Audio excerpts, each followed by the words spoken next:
Hey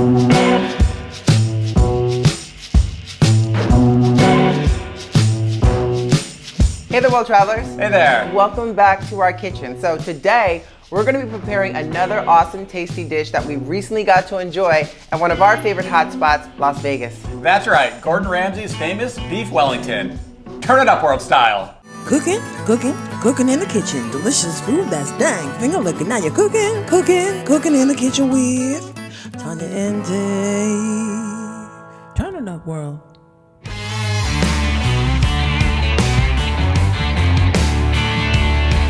Dive right into that. Whoa! Yes, that's right. So while we're all still here hunkering down during quarantine, well, sort of getting slowly back into sort of normalcy, we're bringing you into our kitchen and sharing with you another fun, tasty treat that we got to enjoy recently at Gordon Ramsay's Hell's Kitchen, Las Vegas, the Beef Wellington. Oh man, that was amazing. And we did a full review of Gordon Ramsay's signature menu, which includes Beef Wellington and wine pairings. You should definitely check out that video. All right, so let's get started. You ready? I am ready to rock this. On to the ingredients. First off, the beef. Now what we have here, 2 cuts of filet mignon. And what you'll often see is a full loin. Actually, usually you'll see the full loin. Yeah, and the reason we didn't go with the full loin is because it's only the 2 of us. And a full loin for the 2 of us is damn expensive. So you know what? Work within your budget. Exactly, so this will be a bit of an experiment. Yeah. Then after the beef, the mushrooms, fresh cut mushrooms. What do you have there? And we went with the baby Bella mushrooms. Obviously, it's what we had in the refrigerator. You gotta work within your pantry. But at the same time, we love baby Bella mushrooms because they really do have like a meaty taste to them. So. And after the mushrooms, prosciutto, of course. Some English mustard. And Gordon says not the Dijon stuff. You want the English mustard. English mustard. So we're going for the English mustard, right? Got egg yolk, and then the puff pastry. Of course, and the puff pastry is what's gonna bring it all on home. So if you want the specific ingredients to this, we're gonna put that in the description box below, so keep an eye out for that. But right now, enough talk. It's time to get cooking. All right, so we're gonna start by seasoning the beef with salt and pepper. And when you salt and pepper it, you wanna kind of roll the filet into the salt and pepper on the plate. Just kind of get it all around. Don't be too afraid of getting too much on because this can really handle it. The filet mignon can definitely handle the salt and pepper. All right, so now we're gonna sear this. You wanna be really quick. You don't wanna cook the filet, you just wanna brown it quickly. And this is probably 30 to 60 seconds on each side, so be really quick. We're gonna put the olive oil in the pan, and it's heated up to about medium to high. So put a little bit of olive oil here. And real quick, just want to kind of turn this, do a quick browning. It's really important to have this nice seared edge to really help create that flavor as we cook the beef Wellington. And again, keep on moving this from each side. Not too long, because you want to keep the inside raw. We'll do a little bit more here. Look at that, and we actually have the pan tilted a little bit so it's right in there with the olive oil, which helps cook it and sear it.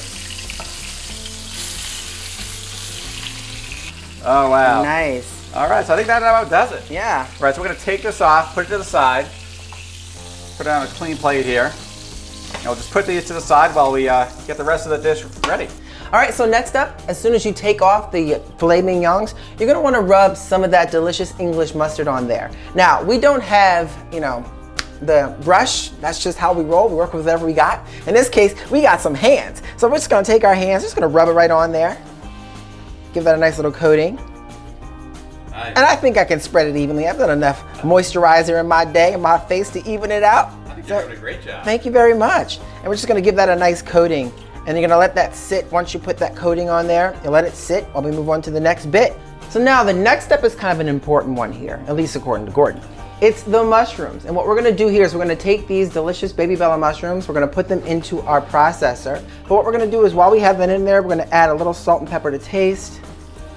Just boom, boom, boom, boom, boom, boom, boom. And that's it. Put them right in there, a little salt and pepper, boom, boom. And we have that nice, perfect salt and pepper mix. At least in our book, it's perfect anyway. All right, we're gonna put that in there, and I'm just gonna dice that up nice and slowly, make sure it's on the lowest setting, otherwise it's gonna be mushroom puree. All right, so I didn't wanna bore you guys to death with me trying to fight with the mushrooms to get out of the processor, but there you go. So what we're gonna do now is we have our nice pan that's nice and warm. We're gonna add a little bit of olive oil, boom, That's it, just a little bit. I'm gonna swig that around in there before I add the mushrooms in place. Boom, boom, boom, boom, boom.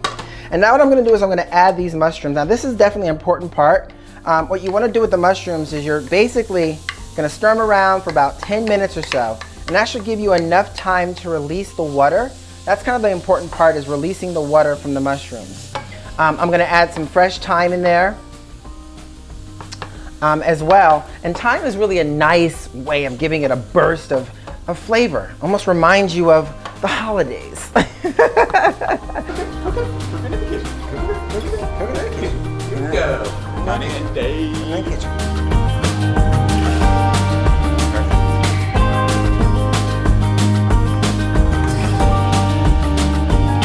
So I've already gone ahead and laid down the plastic wrap, and as well as the prosciutto. And I've already started a little bit of the layer of the mushroom paste. So I'm gonna just finish putting this mushroom paste on. And again, the mushrooms smell amazing, y'all. I mean, it's like, I'm just gonna dump it on there and I'm gonna spread it as we go. Just spread it. Try and get that to be a nice, pasty, thin layer, thick layer. Depends on how much mushroom you have, to be honest. I'm keeping it about 1 inch or so from the end. I'm spreading that on there. And I'll continue to spread that on there until I get it nice and even.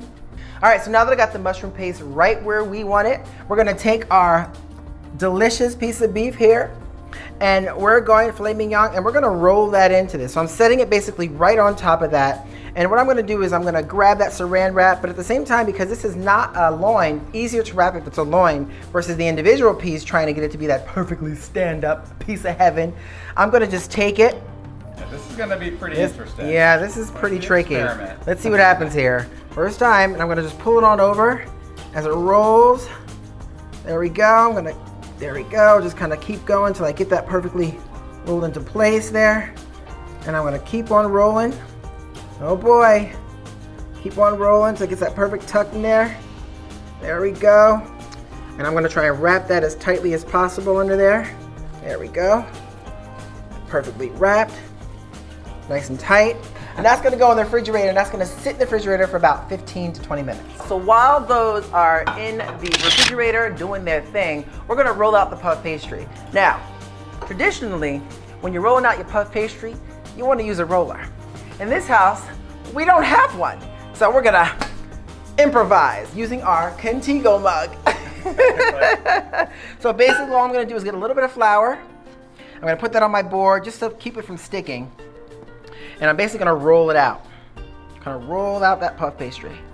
Just to get that perfect piece that I want. Roll it out. I've already gone ahead and laid out the plastic wrap. I've already rolled out my puff pastry, and of course, right in the center, ready to be wrapped in all this deliciousness, we have the filet mignon ready to rock. So I kind of put it right in the center, as you can see. We're gonna basically have the same formula like we did when we rolled the prosciutto. So we're gonna basically get that in there, roll it in, and I'm gonna wrap that in there nice and tight. Nice and tight, like so. And in this case, sometimes a little bit more, the better in my opinion. So you're gonna add just as much what you need. I'm gonna pull that together. Come on over here, buddy. And wrap that nice and tight. Get that in there, twist it up. Ooh, let's get it better. I'll shake it up, twist it, twist it, twist it, twist it. There you go. And once you have that nice and tight net saran wrap, we're gonna put that in the refrigerator and let it sit to really take shape and hold for about 5 minutes. All right, so the beef Wellington's been chilling in the fridge for 5 minutes. Now it's time to put on the egg wash. Now, usually you'd have a brush here. We don't have a brush. So I'm gonna use my hands. It's gonna be a little bit messy. I have a little plate behind it to try to help out. So here we go. I just kind of rub that right on there. I get that around. This will really help. It's gonna give some really nice color to the actually outside here, the dough as it cooks. We're gonna put a little salt on here to kind of finish off, make that crust just taste really nice. Nice kind of salty crust and crispy. And now we're gonna take this, the oven's set at 400 degrees, and we're gonna cook this for about 30 minutes, 30 to 35, depending on your oven. Dude, that was so much fun. We actually made this. Beef I Wellington. can't believe it. We made beef Wellington. I know. And it smells amazing. It looks amazing. I Yes. mean, look at that. Even like the TIUW. Turn it up, world. Exactly. That's what I'm Well talking done. about. High five. High five. So Yeah. what's next? Well, now we're gonna let it sit for 10 minutes. Then after that, we're gonna cut into it and see what it looks like inside. Oh, the most important Yeah. part of this operation. Exactly. The cut. So we let it sit for about 10 minutes, and now it's time for the cut.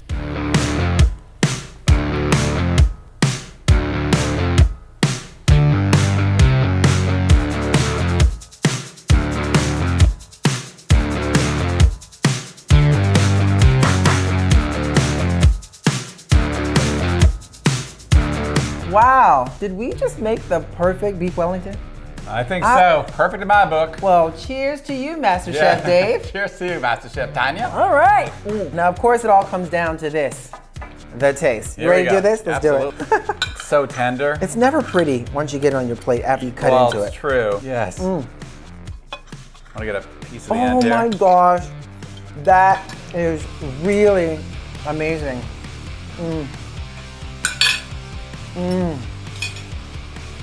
Wow. That's it. That's really good. That is really good. I mean, all I have to say is, dang delicious.